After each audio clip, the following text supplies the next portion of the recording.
അവൻ്റെ കഴുത്തിലൂടെ ഒലിച്ചിറങ്ങുന്ന വിയർപ്പ് കണം അവൻ്റെ ശരീരത്തിലൂടെ താഴേക്കൊഴുകി. അവൾ ഒരു കൗതുകത്തോടെ അതിൻ്റെ സഞ്ചാരപാത നോക്കി നിന്നു.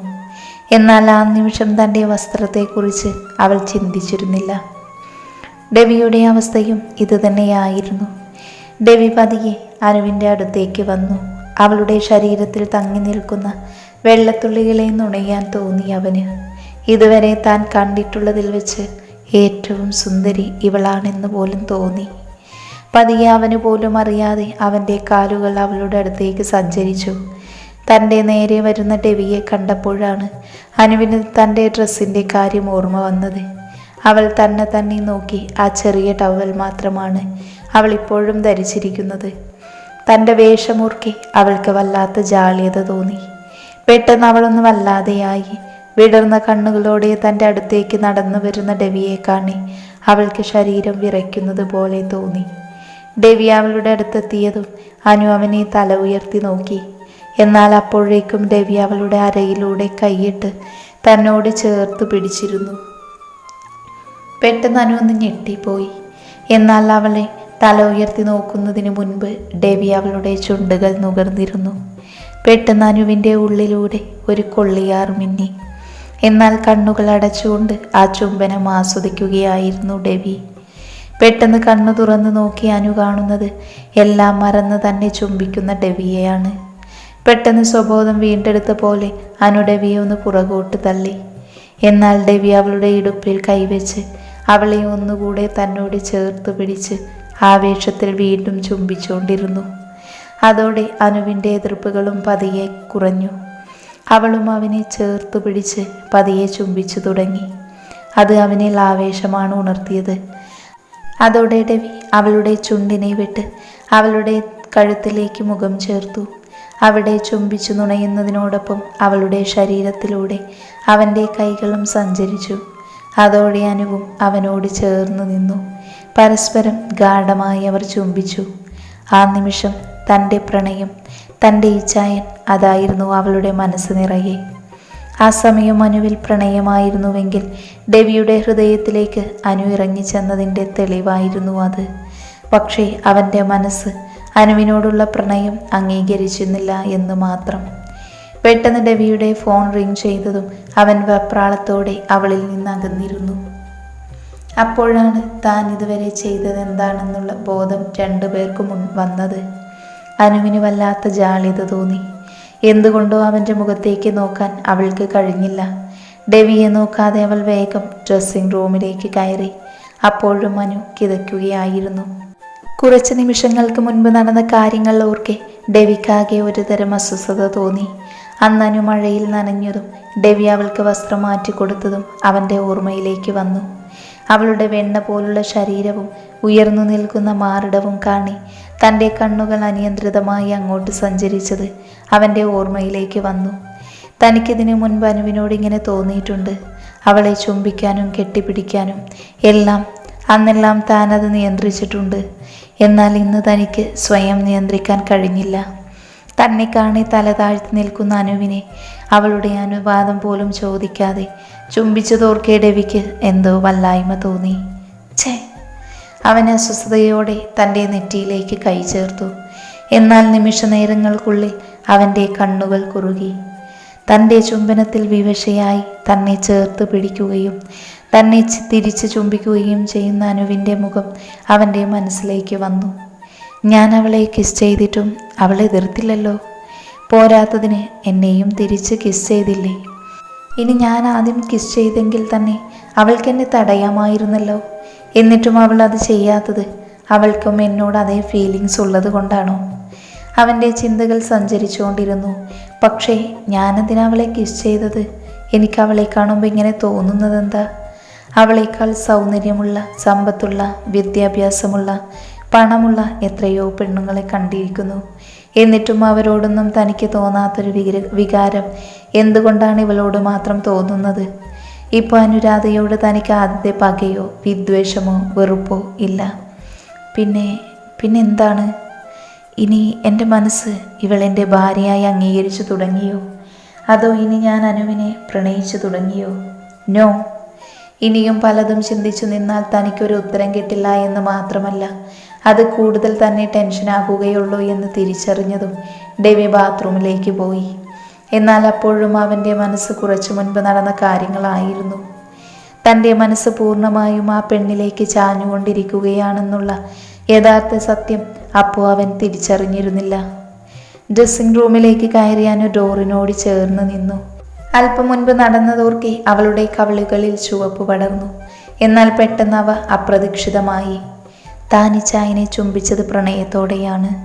എന്നാൽ അദ്ദേഹം തന്നെ ചുംബിച്ചത് പ്രണയത്തോടെ ആയിരിക്കുമോ എന്നുള്ള സംശയം അവളിൽ ഉടലെടുത്തു. ഇനി അങ്ങനെയല്ല എങ്കിൽ അവളുടെ ഉള്ളിൽ ഒരു കൊള്ളിയാറ് മിന്നി. ഉടനെ അവളുടെ ഓർമ്മയിലേക്ക് വന്നത് പനിച്ചു കിടക്കുന്ന തൻ്റെ വസ്ത്രം മാറ്റിയിരുന്നിട്ടും തെറ്റായ രീതിയിൽ നോക്കുക പോലും ചെയ്യാത്ത ഡെവിയുടെ മുഖമായിരുന്നു. അവളുടെ കണ്ണുകൾ വിടർന്നു. അവളുടെ ചുടികളിൽ ഒരു പുഞ്ചിരി വിരിഞ്ഞു. ഇനി ഇച്ചായൻ ആഗ്രഹിച്ചത് എൻ്റെ ശരീരമായിരുന്നുവെങ്കിൽ അന്ന് പനി പിടിച്ച് ബോധമില്ലാതെ കിടന്ന് തന്നെ എന്തു വേണമെങ്കിലും ചെയ്യാമായിരുന്നല്ലോ. എന്നിട്ടും തെറ്റായ രീതിയിൽ തന്നെ സ്പർശിച്ചിട്ട് പോലുമില്ല. പോരാത്തതിന് തൻ്റെ ശത്രുവാണെന്ന് പോലും ഓർക്കാതെ തന്നെ രക്ഷിച്ചു. എന്നാൽ ഇന്ന് അധികാരത്തോടെയാണ് തന്നെ സ്പർശിച്ചത്. അപ്പോൾ അതെ, ഇച്ചായന് തന്നോട് പ്രണയമാണ്. ആ കണ്ണുകളിൽ ഞാൻ കണ്ടത് എന്നോടുള്ള പ്രണയമാണ്. ആ അധികാരത്തിലും ഇഷ്ടത്തിലുമാണ് തന്നെ ചേർത്ത് പിടിച്ചതും ചുംബിച്ചതും. ആ സമയത്ത് ആ കണ്ണുകളിലെ തിളക്കം അത് തന്നോടുള്ള പ്രണയം തന്നെയാണ്. അവളുടെ കവിളുകൾ ചുവന്നു. അതെ, ഇച്ചായനും തന്നോട് പ്രണയമാണ്. അലീനയുടെ ഈ അവസ്ഥ കൊണ്ടാണ് ഡെവി തന്നെ അംഗീകരിക്കാത്തത് എന്നവൾക്ക് മനസ്സിലായി. അലീന സുഖം പ്രാപിച്ച ജീവിതത്തിലേക്ക് തിരിച്ചു വരുന്നതുവരെ അവൻ്റെ പ്രണയത്തിനു വേണ്ടി കാത്തിരിക്കാൻ അവളും തയ്യാറായിരുന്നു.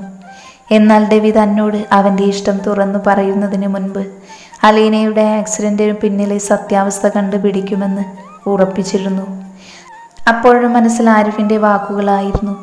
ഒരു കാരണവശാലും ഈ ആക്സിഡൻറ്റ് കൊണ്ട് അലീന കോമയിലേക്ക് പോകില്ല.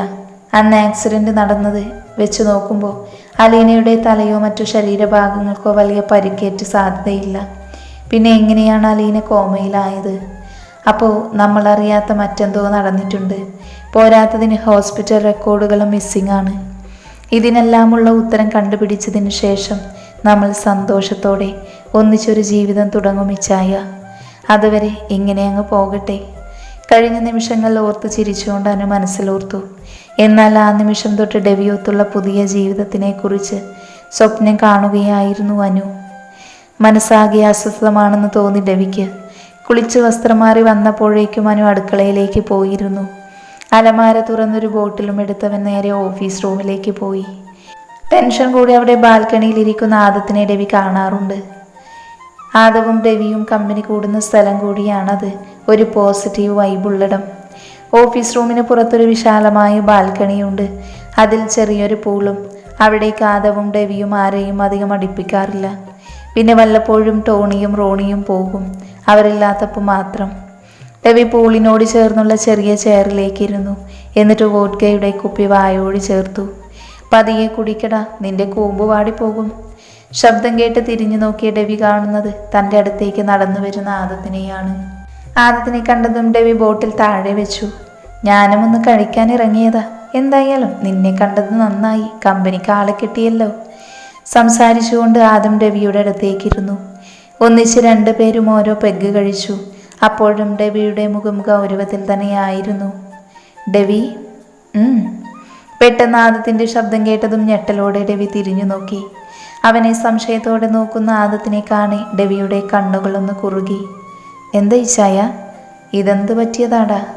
ഡെവിയുടെ വെളുത്ത നിറമുള്ള കഴുത്തിൽ പതിഞ്ഞു കാണുന്ന നഖം കൊണ്ട് മുറിഞ്ഞതുപോലെയുള്ള പാടിലേക്ക് കൈ ചേർത്തുകൊണ്ട് ആദം ചോദിച്ചു.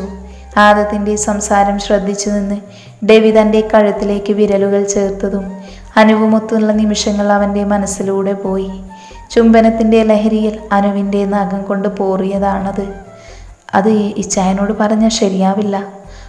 അത് തന്നെ സംശയത്തോടെ നോക്കി നിൽക്കുന്ന ആദത്തിനോട് എന്താ മറുപടി പറയേണ്ടതെന്നറിയാതെ ഡെവി കുഴഞ്ഞു. പറയടാ. അവനെ ഒന്ന് കുസൃതിയോടെ നോക്കിക്കൊണ്ട് ആദം ചോദിച്ചു. അത് ഉറക്കത്തിൽ നഖം തട്ടിപ്പോയതാ. ആദത്തിൻ്റെ മുഖത്ത് നോക്കാതെ ഡെവി എങ്ങനെയോ അത്രയും പറഞ്ഞൊപ്പിച്ചു. എന്നാൽ അവൻ്റെ വാക്കുകൾ ദഹിക്കാതെ ആദം അവനെ തന്നെ നോക്കിയിരിപ്പാണ്. ഡാ, നഖം കൊണ്ടത് നിന്റേതാണോ അതോ നിന്റെ കെട്ടിയുളുടേതോ? ആദത്തിൻ്റെ പെട്ടെന്നുള്ള സംസാരത്തിൽ ആദം ഡെവിയെ തല ഉയർത്തി നോക്കി. നിന്റെ കല്യാണം കഴിഞ്ഞ് 3 മാസമല്ലേ ആയുള്ളൂ, എൻ്റേത് കഴിഞ്ഞ് 6 വർഷമായി. പെട്ടെന്നുള്ള ആദത്തിൻ്റെ സംസാരത്തിൽ ഡെവി ഒന്ന് പതറിപ്പോയി. അതിച്ചായ. ഡെവിക്കെന്തോ ആദത്തിൻ്റെ മുഖത്തേക്ക് നോക്കാൻ തോന്നിയില്ല. എടാ, ഇതിൽ നാണിക്കാൻ എന്തിരിക്കുന്നു? നീ നിന്റെ ഭാര്യയുമായി ഒരു ഫ്രഞ്ച് വിപ്ലവം നടത്തി, അതിനാണോ ഇതൊക്കെ സാധാരണയല്ലേ? ആദം ഒരു കള്ളച്ചിരിയോടെ ഡെവിയെ നോക്കിക്കൊണ്ട് പറഞ്ഞു. പക്ഷേ ഇച്ചായ. ഡെവി എന്തോ പറഞ്ഞു തുടങ്ങുന്നതിന് മുൻപ് അത് മനസ്സിലാക്കിയതുപോലെ ആദം സംസാരിച്ചു തുടങ്ങി. ഡെവി, നീ അംഗീകരിച്ചാലും ഇല്ലെങ്കിലും നിന്റെ മനസ്സനുരാധയെ നിന്റെ ഭാര്യയായി അംഗീകരിച്ചു തുടങ്ങി, സ്നേഹിച്ചു തുടങ്ങി. അതിൻ്റെ തെളിവാണടാ ഇതെല്ലാം. ഡെവിയെ നോക്കിക്കൊണ്ട് ആദം സംസാരിച്ചു. എന്നാൽ ആദത്തിൻ്റെ നാവിൽ നിന്ന് വന്ന വാക്കുകളിൽ കുടുങ്ങിക്കിടക്കുകയായിരുന്നു ഡെവി.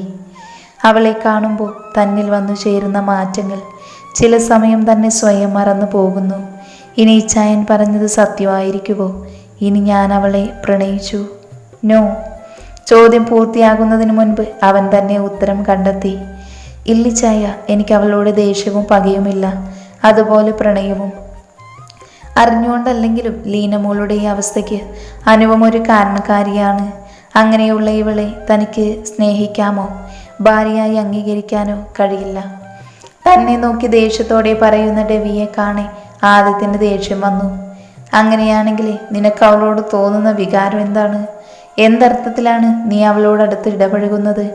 ഒരു ഭർത്താവിൻ്റെ അവകാശത്തോടെ അവളെ കിസ് ചെയ്തത് എന്തിനാ? അവൾക്ക് പ്രതീക്ഷ കൊടുക്കുന്നത്? ആദത്തിൻ്റെ ആ ഒരു ചോദ്യത്തിൽ ഡെവി ആകെ പകച്ചിരുന്നു പോയി. ശരിക്കും തനിക്ക് അവളോടുള്ള വികാരം എന്താണ്? എന്തധികാരത്തിലാണ് താൻ അവളെ ചുംബിച്ചത്? ഞാൻ മാത്രമല്ലല്ലോ, അവളും എന്നെ തിരിച്ചും ചുംബിച്ചില്ലേ? ഡെവിക്കാകെ ദേഷ്യം വന്നു, ഒന്നും തിരിച്ചറിയാൻ കഴിയാത്തതുപോലെ. അനുരാധ, അവളെ തനിക്കിഷ്ടമാണോ? അല്ല, ഇനി ഒരിക്കലും ഇഷ്ടപ്പെടുകയുമില്ല. ചേട്ടനും അനിയനും കൂടെ എന്നതാടാ ഇവിടെ പരിപാടി? ശബ്ദം കേട്ട് തിരിഞ്ഞു നോക്കി ആദവും ഡെവിയും കാണുന്നത് മുറിയിലേക്ക് കയറി വരുന്ന വല്യപ്പച്ചനെയാണ്. അദ്ദേഹത്തെ കണ്ടതും രണ്ടുപേരും തങ്ങളുടെ കയ്യിലുള്ള പെഗ് താഴെ വെച്ച് എഴുന്നേറ്റ് നിന്നു. എന്നെ കണ്ട ഉടനെ നിങ്ങളുടെ പരിപാടി നിർത്തണ്ട, എനിക്ക് പറയാനുള്ളത് പറഞ്ഞിട്ട് ഞാൻ പൊക്കോളാം. അത് പറഞ്ഞുകൊണ്ട് വല്യപ്പച്ചൻ അവർക്ക് മുൻപിലുള്ള ചെയറിലേക്ക് ഇരുന്നു. നാളെ കഴിഞ്ഞ് സക്കറിയുടെ മോളെ കല്യാണമാണ്. ഡെവി, നീ അനുമോളെ കൊണ്ട് നാളെ തന്നെ പുറപ്പെടണം. കല്യാണം റിസപ്ഷനും കഴിഞ്ഞിട്ട് വന്നാൽ മതി. പെട്ടെന്ന് വല്യപ്പച്ചൻ അത് പറഞ്ഞതും ഡെവി ഞെട്ടി എഴുന്നേറ്റു നിന്നു.